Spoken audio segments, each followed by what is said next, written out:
Hello guys! Welcome back to our channel, Team Genovea Vlog. So, for today's video, I'm going to share with you, like what I had mentioned before from our early vlog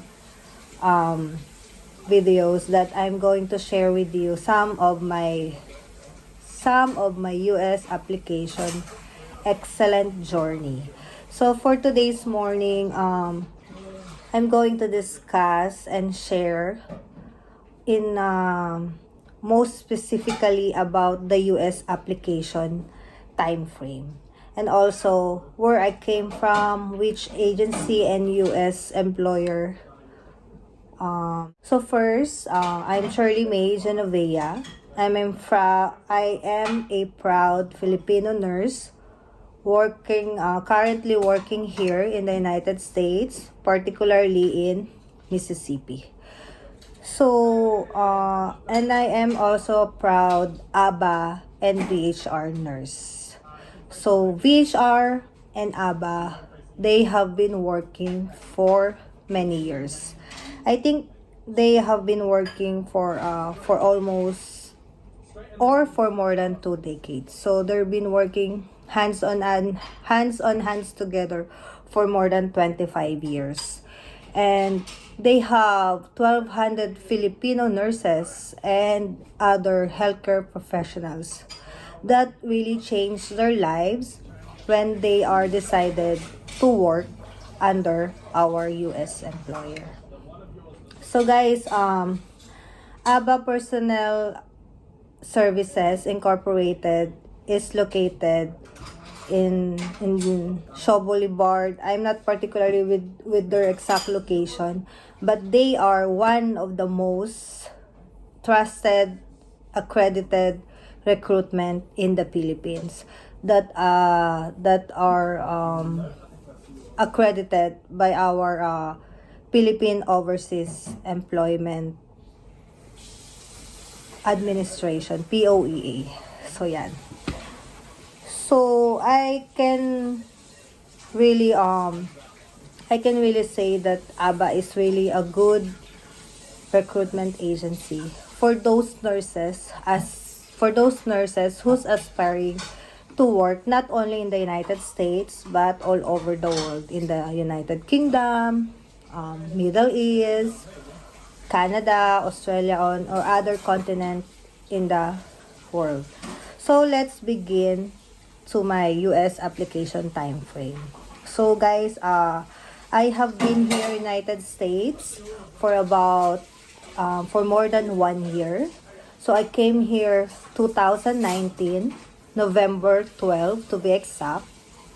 So I started this American journey when one of my good friend, Ate Mera, encouraged me. Still interested to use my NCLEX license pass board exam. So it means that time kasi guys, 2016, I'm already a NCLEX passer way back 2009 pa ako nag-NCLEX. And then it's just so happened that her employer is really looking for a new inspiring Filipino nurses to work in the United States as a nurse. So I have with me here the time frame of my US application. Ayan. Ayan guys. Time frame for US application. So this form, binibigay to for those qualified nurses na that they had a successful interview with our US employer. So December 13, 2016, I had my interview with Sir Bob, which is that time is the vice president of my US employer, the VHR. He is the one who conducted my interview together with the other chief nurses from different biggest hospital in our country, in the Philippines, such as Philippine Heart Center and then other chief nurses. So yan. So right after ng interview ko with Sir Bob, December 2016, after that holiday season, the ABA and VHR started my US application. So, from the filing of applying of F-140 to the National Visa Center, guys, or the U.S. Embassy that are located in Manila. So, I got my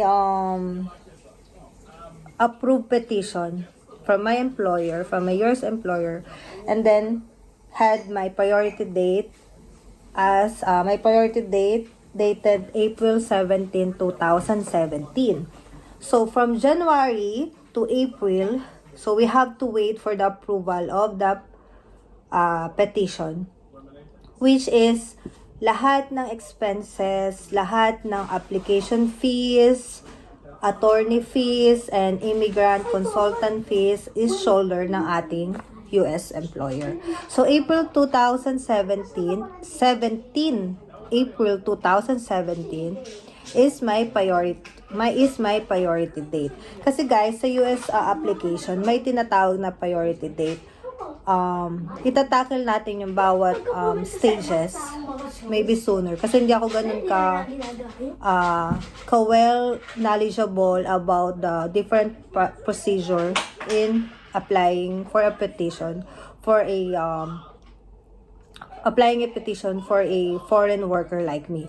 But I just knew some of the details na nangyari sa akin during sa application ng aking US application. So, I got my priority date April 17, 2017.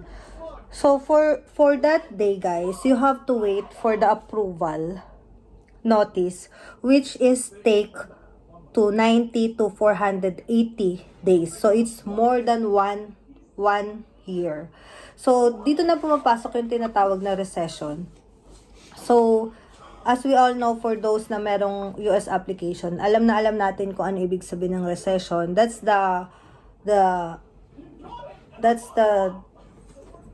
it based on the decision of the US consulate, US government, kung kailan sila magbibigay ng based on dun sa application mo. So, January 2019, from April 17, 2017, which is my priority date, we've been waited for more than a year because I got my receipt of notification from National Visa Center to pay the fees, the other fees. Na-receive namin siya ng January 2019. And then, March 2019, we also received a notification from National Visa Center to submit the packet 3. Yung packet 3, guys, it's included the other documents. It's included the submission of the National Visa Center documents, the visa screen, and other documents such as certificate, birth certificate, marriage certificate, passport, etc. Ganyan. So, March 2019 ko siya na-receive. And then, right after 2 months, usually kasi guys, ang waiting period natin is 2 to 3 months for each step. From the receipt notification of from NVC to pay the fees, to submission of the packet 3, to the completion of the packet 3. So, it takes 2 to 3 months for you to be able to receive the another step for your US application. So, May 5, 2019, I received a receipt of notification that the packet 3 was completed. It means all of my National Visa Center documents and other documents, they already obtained those important documents from my part. And then after a couple of days, for about less than a month, I received the packet 4 issuance, which is the US Embassy and the medical examination. So, May 5, I received the packet 3 completion. Then right after few days, I received the packet 4, which is the issuance of the embassy interview and my medical. So I had my medical in St. Luke's Extension Medical Clinic, which is located in Malate, Manila. So right after my medical, I scheduled my visa interview last June 11, 2019. So it's just take you a few days, but it took me some times because my medical was needs more waiting period due to my sputum culture. So, once guys na nag-medical kasi kayo for visa interview, there are some instances na yung medical nyo, it take sometimes because kailangan pa, for example, ako, sa experience ko, nag-sputum culture ako, so I have to wait for 2 more months for the result of the culture. So, but I had my reschedule of my interview last October, second week of October 2019. So, right after my interview, they gave me the visa on October 23rd, 2019. So, from December 13, 2016, which I had my first interview with the U.S. employer, up to October 23, 2019, I got my U.S. visa, which is EB3 as immigrant visa. So, after a few days, I had my ticket, and November 12, 2019, US bound na ako. So, those are some details na nangyari sa aking US application. So, like what Abba always telling us, dream big and start small. So, kahit small pa lang yung dream mo, mag-start ka sa small, and then eventually do what you can, do what you have right now, and then start where you are, use what you have, and do what you can, because I believe the future belongs to those who believe in their dreams. So, ayun guys, for me, it's been an excellent journey to have this 2 years and 10 months of processing period to have my EB3 immigrant visa sponsored by our U.S. employer, VHR. So, we're so grateful. Me and my family are so grateful and thankful to be part of this not only agency, but they are including us. They are treating us like a family and their own children. And guys, so I want other Filipino nurses to experience this kind of excellent American dream journey that I had with VHR and ABBA. So we would like you to be part of our family too.